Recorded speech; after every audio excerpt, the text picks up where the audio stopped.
On se retrouve après le CPI, donc petit pump and dump sur le BTC. On a pris un short, je vais vous expliquer ça aujourd'hui, donc petit setup très intéressant. On ira faire un tour bien évidemment sur le BTC, Ethereum. 2-3 alts qui sont assez intéressantes. On a le Link qui nous a fait quelque chose de bien. On a le Engine. Bref, on a une certaine liste d'alts qui sont super cool à checker ensemble. On ira faire aussi un tour sur Twitter. Comme d'habitude, on reprend du coup le copy trading à fond. On verra ce que ça donne. Et on croise les doigts. Sur ce, je vous souhaite à tous un excellent visionnage. On est parti. Crypto,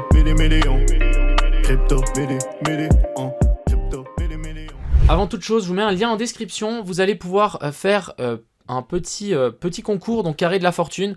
Il suffit de faire quelques petites tâches et ensuite vous pourrez tirer la roue. Je viens de m'inscrire, donc pour le moment j'ai zéro petite chance de gagner, mais dès que vous allez avoir quelque chose ici, ça peut être intéressant. Donc parrainage, volume, bref, il y a plusieurs missions et vous allez potentiellement gagner quelque chose. Donc je sais que vous pouvez gagner, je crois, jusqu'à un set de camping, voilà. Bref, on peut gagner certains trucs, donc on verra ce que ça donne. Je vais participer, on verra, on croise les doigts encore une fois. J'espère qu'on aura des trucs cool. On est parti sur Twitter, je vais vous montrer 2-3 petites analyses assez intéressantes. Donc déjà, on a le Solana sur lequel on est revenu chercher cette zone OTE. Je pense que le Solana va encore chuter un petit peu. Le bottom ne va pas se former comme ça, hein. Souvent quand on a des mèches, ça prend un peu de temps à se former. On a ensuite ici le RNDR, assez intéressant. On est venu faire un gros boss ici. On a de nouveau un cos, donc on continue cette structure ici qui est haussière. On a une petite zone d'équalo ici à venir chercher, toucher la zone fair value gap plus la zone ETE, faire une inversion structure et ensuite on pourra sans doute target un nouveau sommet. Donc là on peut avoir un super ratio à récupérer. Ensuite, on a simplement le Matic, hein. Je vous l'avais call le 9 novembre 2022, comme quoi on devait faire un retour vers la zone des 60 centimes, revenir chercher ce plus bas là. On est finalement venu quelques temps après venir chercher la zone des 0,6 centimes, donc pas des 0,6 mais des 60 centimes, excusez-moi. On est bien venu rattraper ça, donc très très propre, pour moi c'est une belle zone. Et on a le Link bien évidemment qui nous fait notre Power of 3, on ira voir tout à l'heure, mais en gros range, à mon avis on va faire la manipulation et à partir du moment où on va réintégrer ce range, je pense que ça vaut la peine de poser clairement des billes sur le Link, vu qu'on a une potentiel de hausse juste énorme. Maintenant, passons donc sur ce BTC. Hier, je me suis fait un petit peu rect. Malheureusement, on avait ce trade ici qui aurait pu passer, mais voilà, on s'est fait manipuler par une petite mèche bien sympathique. Et ensuite, ça a poussé. On aurait pu long à un autre endroit que j'ai vu tout à l'heure en live. Je trouvais ça très intéressant. On a eu en gros ici notre boss qui s'est formé et ici on a eu aussi un cos et finalement ce qu'on est venu faire c'est qu'on est venu retracer ce mouvement et en retracement ce mouvement on est venu chercher la zone 0,61,8 et au moment où j'ai checké tout simplement cette analyse on était parfaitement dedans, donc là on aurait pu prendre un long sur ce plus bas là et target clairement des nouveaux plus hauts, donc ça aurait pu être un super trade. Malheureusement je me suis fait sortir et le deuxième j'ai pas voulu le prendre, bref ça arrive, mais voilà, on est bien parti. Maintenant ce qui nous intéresse c'est que on est venu chercher la zone OTE, on est venu chercher le haut du canal haussier, on est venu close le gap des CME. Donc ce gap des CME ici, regardez-moi, magnifique, à la zone des 26 470, hein, c'est ce que j'avais dit ces derniers jours. On est venu le close, donc le gap qui était là, et du coup techniquement maintenant on peut chuter. Et en plus, donc après ici on a eu la news du CPI, hein, la news, on a eu une bonne news. Il me semble sur le CPI, voilà, on a eu 4% à la place de 4.1. Donc c'est une meilleure donc ils ont prévu 4.1 et on a eu 4, donc c'est l'inflation, donc c'est très très bien. Mais voilà, on a eu un petit pump et clairement vu comme ça s'est formé la chart, j'ai clairement voulu shorter. Donc ça c'est un short qu'on a sur le copy trading. On a eu ici notre petit boss, ensuite ici on a une autre cost vers le haut, on a quand même une zone de fair value gap ici à venir chercher en 5 minutes, donc on peut peut-être venir récupérer ça, donc faire un petit pump, on récupère la zone de fair value gap qu'il y a là et ensuite on chute beaucoup plus bas, mais personnellement ici je suis plutôt baissier et je pense que ces bottoms ici ne sont pas safe du tout, donc on viendra les récupérer à un moment ou à un autre. Donc voilà, c'est la position qu'on a pris, il y a un ratio de 4, on verra comment ça se passe, c'est avec le copy trading, on croise les doigts, mais le scénario est plutôt propre pour le coup, donc on va simplement patienter et je crois qu'on a pris 2 bitcoins, donc ça nous fait 1500 de gains si jamais ça passe, donc on va espérer que ça passe, ça va nous remontrer plutôt pas mal. Que j'avais dire d'autre sur ce BTC? j'avais toujours ça, hein, on a vraiment ce petit canal ici, donc techniquement pourquoi pas faire une chute bien plus basse, et puis le reste je crois que je vous ai tout dit, hein. On a quand même ici la zone de fair value gap OTE qui attend, et vraiment pour moi cette zone ici est clé. Si on arrive à récupérer cette zone là sur les chiffres des 23 700, ça sera vraiment parfait pour potentiellement trouver un gros long et venir récupérer bien plus haut un nouveau top, etc. Sur l'Ethereum, donc l'Ethereum, même chose pour moi, clairement pas de bottom ici, on est juste en train d'accumuler les liquidités ici en dessous, donc rien à dire pour l'Ethereum, mais on l'attend au moins à partir de la zone des 1664 et au mieux vers la zone des 1563.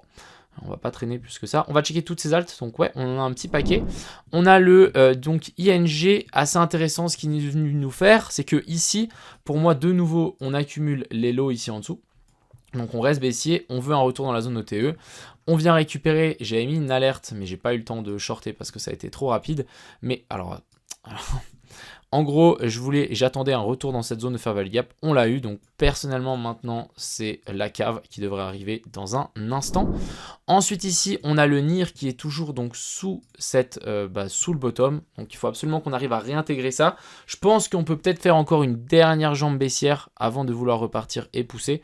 Donc patience, vraiment moi je suis clairement en patience par rapport au BTC, etc. Les alts aussi, je ne vais pas me précipiter pour rentrer sur ça. Ensuite ici, on a du coup le DYDX, assez intéressant ce qu'on est venu faire. Donc je rappelle, hein, correction en A, B, C, correction de la correction en A, B et puis C, donc grande correction en A, B et puis C. Et du coup, dans cette dernière vague, il nous faut 5 vagues. Donc là, on a potentiellement donc 1, 2, si je dis pas de bêtises, alors attendez, il faut que je me rappelle.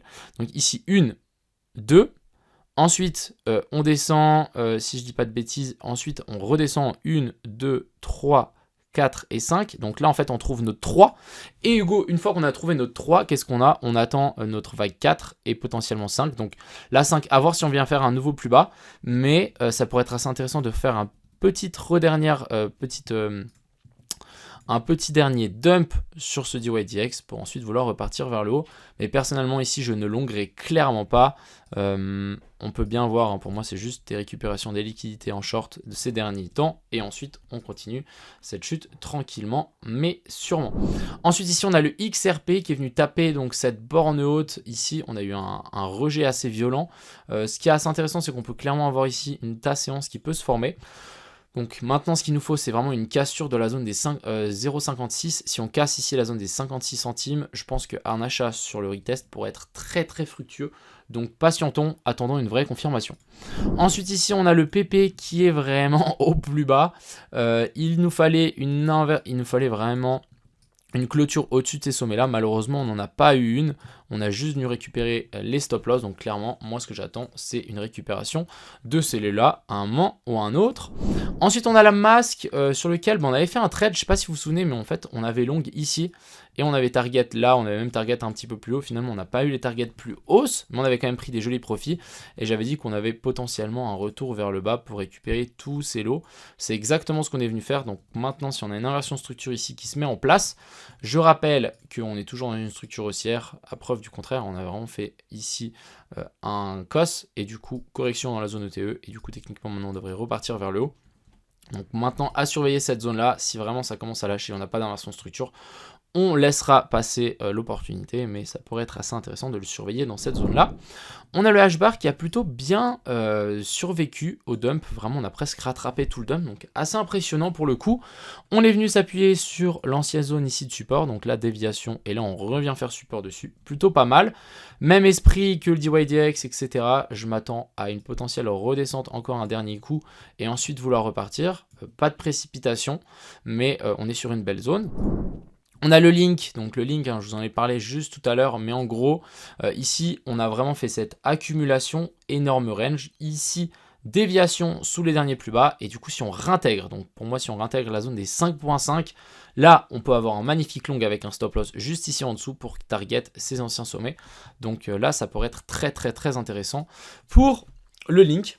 Tout simplement, donc à surveiller, clairement à surveiller. Et on va finir par le petit Solana. Alors, le Solana, qu'est-ce qu'il est venu nous faire? Il vient nous taper dans cette zone OTE. On est toujours donc sous ici ce plus bas là, et ce qu'on est venu faire, c'est pas très beau, c'est qu'on est venu taper ici cette zone de support en tant que résistance. Donc personnellement, moi ce que je m'attends, c'est que maintenant le Solana continue à dégringoler gentiment jusqu'au moment où peut-être on passe sous cette mèche là, on réintègre, et là on pourra avoir un joli petit bottom qui se forme. Donc patience, faire du DCA ici oui, essayer de trouver des longues maintenant je dirais non, mais voilà, à surveiller, ça reste aussi une super altcoin, et on risque vraiment d'avoir un joli petit pourcentage ici, hein, peut-être un 100% à récupérer. Voilà un petit peu ce que j'avais à dire. Donc on va surveiller notre petit short ici sur le BTC. Personnellement, je pense que ce bottom ici n'est pas du tout encore un bottom. On n'est pas à l'abri de nous refaire un petit pump pour venir chercher la zone de fair value gap et ensuite retourner aux enfers. Mais voilà, je suis plutôt défaitiste pour le coup, donc on va patienter. Et puis voilà, voilà un petit peu ce que j'avais à dire aujourd'hui. J'espère que cette vidéo vous a plu. Je vous souhaite à tous une excellente soirée. C'était Crypto Mignon. Ciao.